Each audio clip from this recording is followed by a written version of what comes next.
The scream came first sharp, angry, and cutting across the peaceful morning like a siren. "Hey! You can't do that here." When I raced down toward the lake behind our home, I didn't expect to find my 13-year-old son, Daniel, standing frozen on the dock, and the HOA's most feared enforcer, Karen Matthews, jabbing a finger in his face like she was directing airport traffic. She wasn't alone.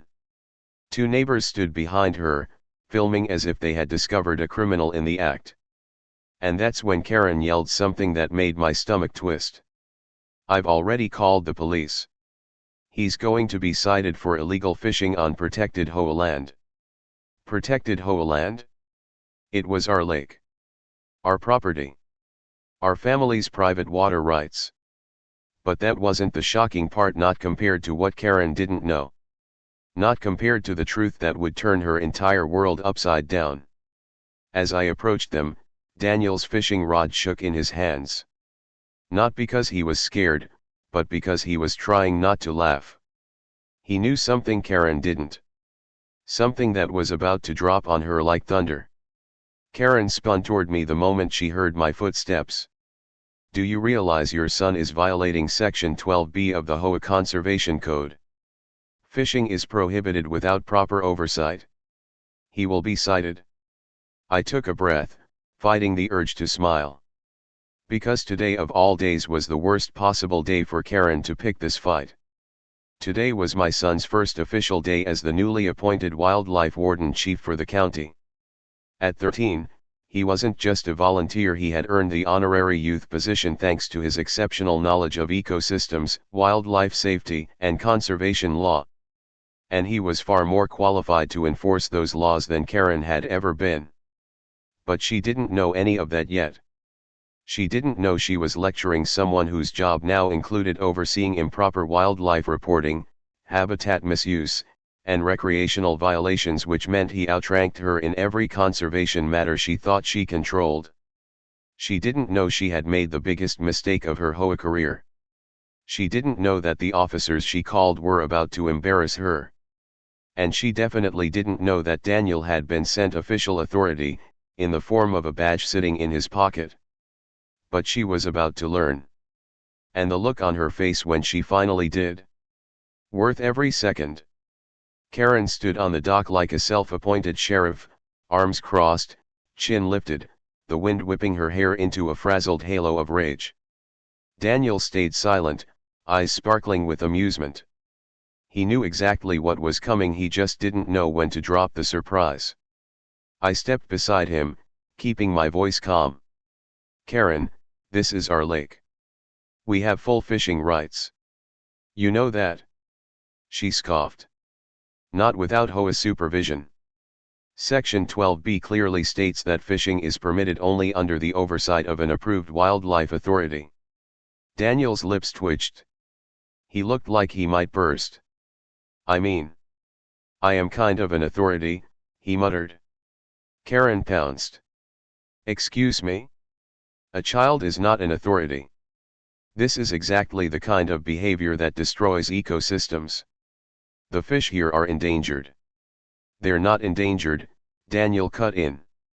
"They're stocked rainbow trout. Introduced 3 years ago for controlled angling." Her eyes narrowed. "Oh, so now you want to pretend you know something about wildlife?" He shrugged. "Not pretend. I actually." But before he could finish, the distant sound of sirens drifted across the water. Not blazing. Not urgent. Just the slow, steady approach of officers responding to a non-emergency HOA call. Karen straightened proudly, as if the cavalry had arrived to validate her. "Good. They'll settle this," she announced, folding her arms tighter. Daniel finally pulled something from his pocket, small, shiny, and shaped like authority itself. A badge. The exact badge the county had awarded him less than 24 hours earlier. Gold-pressed. Labeled. Wildlife Warden Chief, Youth Division. A real title. A real program. A real authority in local conservation matters. Karen blinked. Once. Twice. What is that? Daniel held it up. My certification. I was appointed yesterday. Part of the county's Youth Conservation Authority. I'm now officially responsible for monitoring fishing safety, habitat protection, and wildlife compliance across the region, including HOA managed properties. Karen's face collapsed into frozen disbelief. That can't be real. Sheriff's office issued it, Daniel replied, still calm. And since you mentioned Section 12B, you should know it states that fishing is allowed with a recognized wildlife officer present. He lowered the badge. I'm the officer. The timing couldn't have been more perfect. The police car rolled up beside the lake, officers stepping out casually. Karen immediately waved them over, shouting, "Officer! Over here! They're breaking conservation laws." But the officer closest to her, smiled politely at Daniel. "Oh hey! Chief Daniel. First day on the job, huh?" Karen's mouth fell open so wide you could have cast a fishing line into it. Rightward arrow continue to chapter 3. The moment the officer greeted Daniel with that friendly, respectful nod, Karen's entire posture sagged. It was as if her spine temporarily forgot how to stand. The two neighbors who had been filming quietly lowered their phones, sensing the tide turning fast and not in Karen's favor. The lead officer, Officer Ramirez, walked over to Daniel first, not Karen. "Congratulations, Chief," he said warmly. "Heard you scored the highest conservation assessment they've ever tested for the youth program. You ready for your first real field call?" Daniel grinned. "I guess this is it." Karen's jaw unhinged.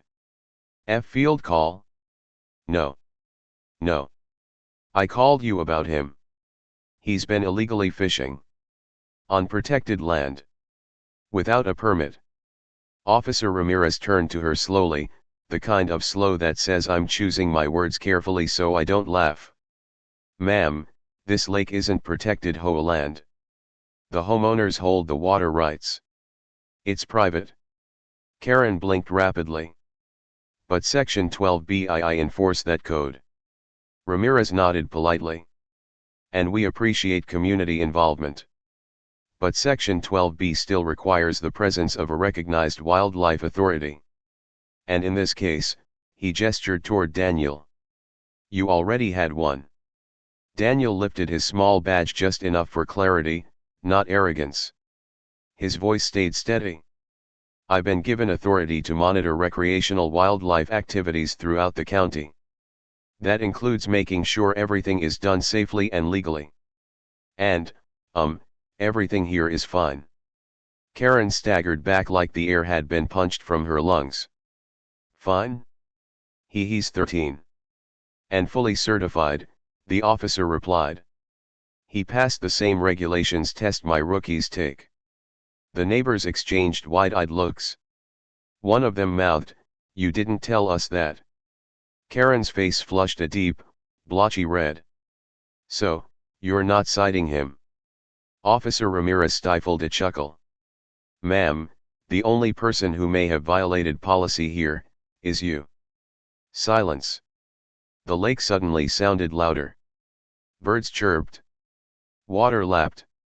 Karen froze like she had been flash-frozen mid-complaint. What policy? I didn't violate anything." The officer took out a small notepad. "False reporting of a conservation violation. Misuse of emergency services. Interference in wildlife oversight." Her mouth worked in small, panicked gasps. I didn't know. How was I supposed to know a child was in charge?" Daniel calmly responded, "You didn't have to know. You just had to not accuse people without facts." Officer Ramirez nodded. "Exactly." Karen's outrage folded into stunned silence. For once, she had no comeback. And for the first time ever, she wasn't the one in control. The color drained from Karen's face so quickly it looked like someone had pulled a plug. Her lips trembled as the officer's words sank in, each one tightening around her like a net. The neighbors, now realizing the spectacle had completely flipped, stepped back and pretended they weren't the ones filming moments earlier. Karen swallowed hard. "Oh, officer, this is just a misunderstanding. I was only trying to protect the community. I didn't mean to misuse anything." Officer Ramirez raised an eyebrow. "Misunderstanding or not, you made a formal complaint. Dispatch logged it. We respond because we have to. And when someone calls in a wildlife violation, especially a serious one, it becomes paperwork. Lots of paperwork." Karen's breathing quickened. I didn't know he was, whatever he is," she said, pointing shakily at Daniel, as if he were some rare species that suddenly appeared in the wild. Daniel stepped forward, calm and unbothered. "I'm the same person I was yesterday," he said gently. "You didn't need to know my title. You just needed to talk to me instead of yelling and calling the police." It was polite. It was simple. It cut deeper than anything else could have. Karen winced like the words physically stung. She blinked rapidly and forced a practiced smile, the kind she usually used on HOA newsletters and forced neighborhood barbecues. "Well, I'm sure we can just move forward," she said, waving her hands as if erasing the whole scene. "No harm done, right? Let's not make this a big deal." But Officer Ramirez wasn't letting her off that easily. "Ma'am, we can move forward," he said, "but only after we sort out what actually happened. This isn't something we ignore." Karen's fingers fidgeted with her phone. "Do we really need to file anything?" "I'm required to log the interaction," he replied. "Though whether it escalates depends on your cooperation." Her eyes darted between me, Daniel, the officers, the camera phone still half visible behind the neighbors' backs. Panic simmered in her expression, panic not of guilt, but of potential humiliation. This wasn't the win she expected. This was the absolute nightmare scenario she never imagined. She tried again. "I'll just apologize." "Yes. An apology. That should be enough." Daniel nodded politely. "I accept your apology. But it won't erase the report." Karen's face twisted. She wanted to yell. She wanted to argue. She wanted to reclaim control. But she couldn't, not this time. Not when the officers were watching. Not when evidence was everywhere. Not when the child she tried to punish was the one actually in charge. For the first time ever, Karen had to face consequences she couldn't wiggle out of. Karen stiffened as Officer Ramirez flipped to a fresh page in his notepad. The simple motion made her flinch like he'd drawn a weapon. The neighbors hovered uneasily behind her, unsure whether to stay, leave, or pretend none of this involved them. Daniel stood tall, calm, collected, almost official looking despite being barely a teenager. "Ma'am," Ramirez began, "I need your full statement. Start with what you believed was happening when you called this in." Karen swallowed hard. "I believed the boy was fishing illegally. The lake is under HOA oversight. That's what I was told." "That's not accurate," he replied. "And it's been clarified at multiple homeowner meetings." She blinked. "Well, I must have missed that particular meeting." I coughed lightly. "You ran that meeting, Karen." A ripple of muffled amusement ran through the neighbors, quickly stifled when Karen shot them a death glare. Officer Ramirez pretended not to notice. He continued, "Let me ask another question. Before calling us, did you attempt to confirm your assumption? Maybe speak calmly with the boy." Karen hesitated. The answer was obvious to everyone. "No," she muttered. "No." Daniel repeated, eyebrows raised. Karen grasped for stability. I raised my voice because I had to." He wasn't listening. Daniel shrugged. "You started yelling before I even said anything." Ramirez nodded. "I have to document that. Failure to verify before reporting." Karen's breath hitched. You make it sound like I committed a crime. No crime, the officer clarified. But recklessness? Absolutely. Wildlife violations are serious. We don't dispatch for HOA drama. We dispatch for real threats to conservation. And a kid catching a trout wasn't one, Daniel added softly. Karen's hands dug into her purse strap, knuckles white. So what happens now? That depends, Ramirez answered. We'll file a non-escalated report. You'll likely get a warning for misusing emergency wildlife channels. Karen choked out a gasp. A warning? On my record? Do you know what that means for my HOA leadership standing? My position? Daniel exchanged a glance with me. She wasn't afraid of justice. She was afraid of embarrassment. Officer Ramirez stuck his pen behind his ear.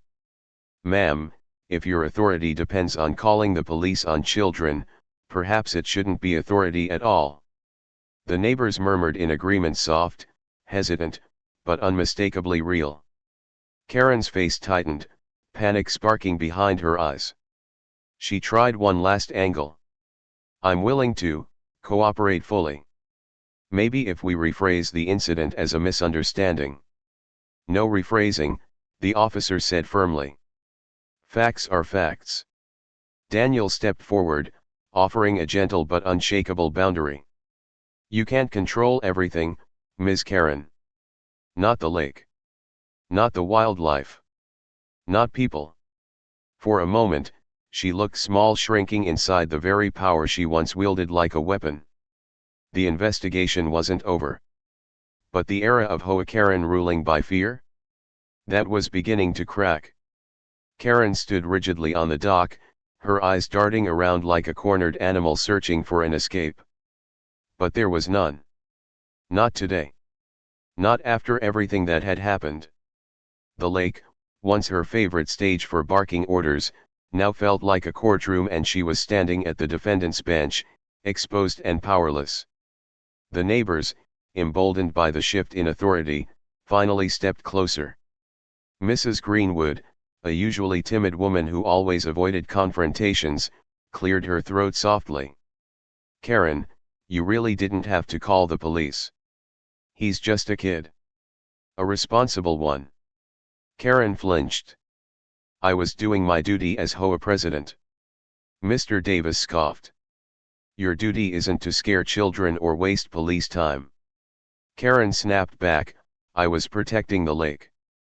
Daniel, steady, calm, answered before anyone else could. The lake doesn't need protecting from me, he said. I was checking the water conditions. The trout population. And the ecosystem around the dock. One of the neighbors raised a brow. You were working. Daniel nodded. Part of my training. The county wants youth wardens to understand the real environment, not just read books. That revelation landed like a hammer. Karen, clearly realizing how ridiculous her accusation now sounded, tried to salvage her dignity. Well, how was I supposed to know that? No one informed me. I stepped in. Karen, you never asked. You just assumed. A silence fell over the group, not awkward, but heavy with truth. Everyone knew it was true. Karen didn't ask. She ordered. She demanded. She judged. And now, stripped of the false authority she had wielded so aggressively, she had nothing left to hide behind. Officer Ramirez crossed his arms. Ma'am, this could have been handled with one simple conversation. Karen looked at Daniel, and for a split second the iron certainty in her eyes cracked. He wasn't mocking her. He wasn't smug. He was simply steady. Ms. Karen, he said gently, I don't want you in trouble. I just want people to treat others fairly. Especially kids. Something about that, his kindness, his restraint, seemed to strike deeper than the officer's warnings ever could. Karen's shoulders slumped. Her voice dropped, quiet and brittle. I didn't realize. Mrs. Greenwood whispered, that's the problem. You never do. The comment sliced through the remaining tension. Karen closed her eyes briefly, absorbing it. Her face softened not out of defeat, but because reality had finally caught up with her. For the first time all day, she didn't argue. She didn't shout. She didn't blame. She just stood there, recognizing the truth she had avoided for years. The community no longer feared her. The community no longer followed her. The community no longer supported her power. And she knew it. The lake had grown eerily quiet. Even the birds seemed to hold their breath as Karen stood surrounded not by enemies, but by the very community she'd once controlled with absolute confidence. The officers exchanged a glance, silently acknowledging that what came next wouldn't be enforced by law, but by accountability. Officer Ramirez cleared his throat. "Ma'am, before I finalize the incident report, you need to understand something. Wildlife calls aren't a toy. Dispatch resources are limited. Real emergencies happen." Karen nodded stiffly, though her eyes still glimmered with denial. "I understand," she whispered, but the words sounded fragile, uncertain. Ramirez continued anyway. "This isn't your first complaint this month about imaginary violations. We've logged calls about dangerous squirrels, aggressive butterflies, and a suspiciously fast-growing bush." A few neighbors coughed to hide laughter. Daniel bit the inside of his cheek to keep from smiling. Karen's face reddened. Those were legitimate concerns. Ramirez raised an eyebrow. "A butterfly, ma'am." "It was flying directly at children," she snapped, then quickly regretted it when the neighbors gave her the same exhausted look they'd given her for years. Mr. Davis finally stepped forward. "Karen, you've spent so much time trying to control everyone that you've forgotten how to live alongside them." Mrs. Greenwood nodded. "We've all tiptoed around you for too long." Karen's eyes widened, her flickering behind the defensiveness. "You're turning on me." "No," I said gently. "We're telling you the truth. Maybe for the first time." The officer flipped his notebook closed. "Here's what will happen. You'll receive a formal warning, and your HOA board will be notified. It'll be up to them whether disciplinary action is necessary." Karen stiffened. "The board? They can't." "They can," I interrupted calmly. "Your position isn't immune to accountability." Her mouth opened, then closed. For once, she had no counterargument. No dramatic speech. No blame to shift. Just silence. Daniel stepped forward, still holding his badge loosely, not flaunting it, just existing with a confidence she couldn't shake. "Ms. Karen. I hope you learn from this," he said gently. "Because being in charge doesn't mean being right. It means being responsible." The dock creaked under Karen's shifting weight. Her eyes softened, not in surrender, but in realization. She turned to the neighbors. I didn't think I was hurting anyone," she murmured. "You were," Mrs. Greenwood said softly. "Just not the way you thought." Karen nodded slowly, the truth sinking in deeper than any penalty could reach. For the first time, she looked genuinely remorseful. And that was something no rulebook, badge, or report could ever have forced. The tension at the lake finally loosened, but only slightly, like a storm shifting from thunder to a low, distant rumble. Karen stood still, her eyes lowered, her posture deflated. It was the first time I had ever seen her without that rigid, self-assured stance she carried like armor. Now, that armor looked cracked, and heavy. Officer Ramirez softened his tone. "Ma'am, we're not here to punish you. We're here to correct a pattern before it becomes dangerous." Karen blinked. "Dangerous? I never meant to endanger anyone." He nodded. "Intent doesn't erase impact." The words hit her harder than any fine could have. For a moment, Karen's gaze drifted toward the lake, the water she'd always claimed control over, the place she used to patrol like it was her private kingdom. She watched Daniel standing confidently beside the officers, hands tucked behind his back like a true young warden. Something flickered in her expression, shame, and maybe admiration. Finally, she spoke. Daniel. I owe you more than a simple apology. Daniel tilted his head gently. You don't owe me anything. Just treat people fairly next time. That humility surprised her. She had expected gloating. Instead, she received grace. It rattled her. Mr. Davis stepped forward. Karen, nobody wants you gone. We just need you to stop acting like you're above everyone. Mrs. Greenwood added softly, we want a leader, not a dictator. The words weren't cruel, they were honest. And for once, Karen didn't fight them. Her shoulders sagged as if she'd been carrying a weight she finally recognized. I didn't realize how much I pushed people away, she said quietly. I thought being strict kept things orderly. I thought I was doing what was best. I nodded. But sometimes, doing what's best means listening first. Karen looked at Daniel again. You're 13, she said softly. And yet you handled this better than most adults would. Daniel shrugged with that calm maturity he always carried. It's just about respecting the environment and the people in it. Nature works on balance, not control. Those words struck her deeply. Balance. A concept she had ignored without realizing it. Officer Ramirez made the final note in his logbook. All right.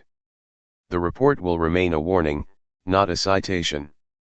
But this is a chance, Ms. Matthews. Use it. Karen took a long, shaky breath. I will, she said. Starting now.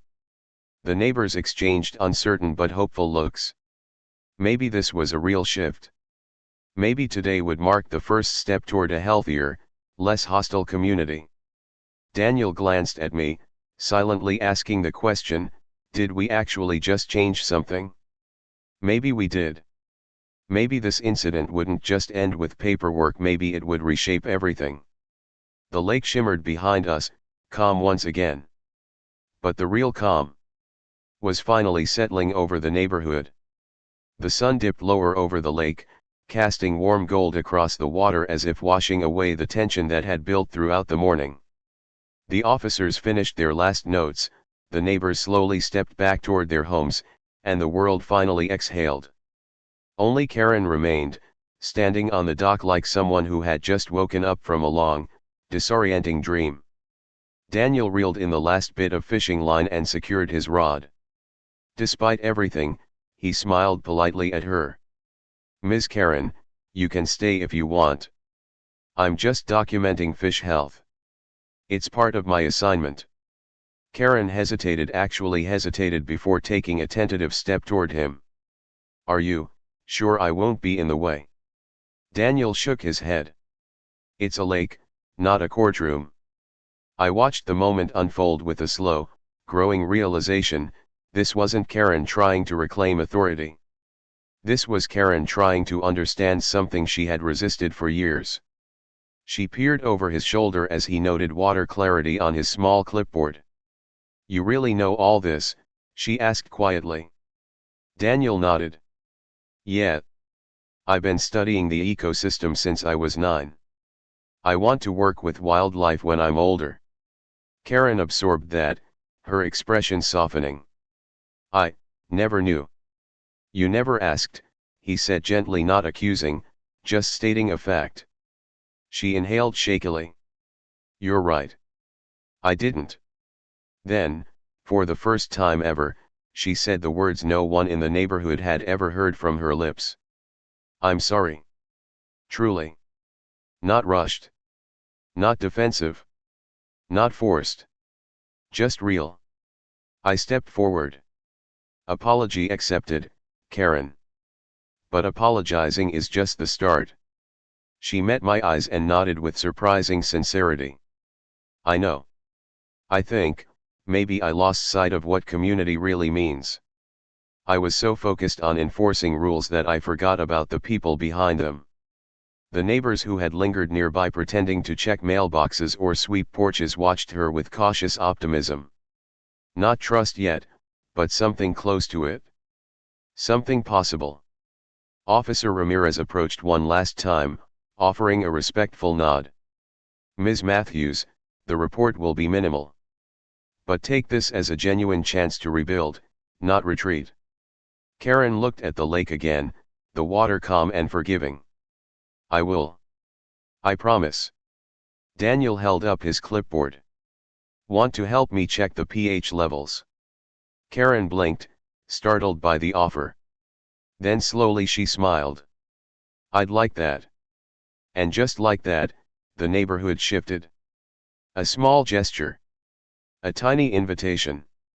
A ripple that could grow into something bigger, something healthier. As the last light shimmered across the lake, Daniel glanced back at me with quiet pride. Today, he wasn't just the new wildlife warden chief. He was the kid who changed an entire community.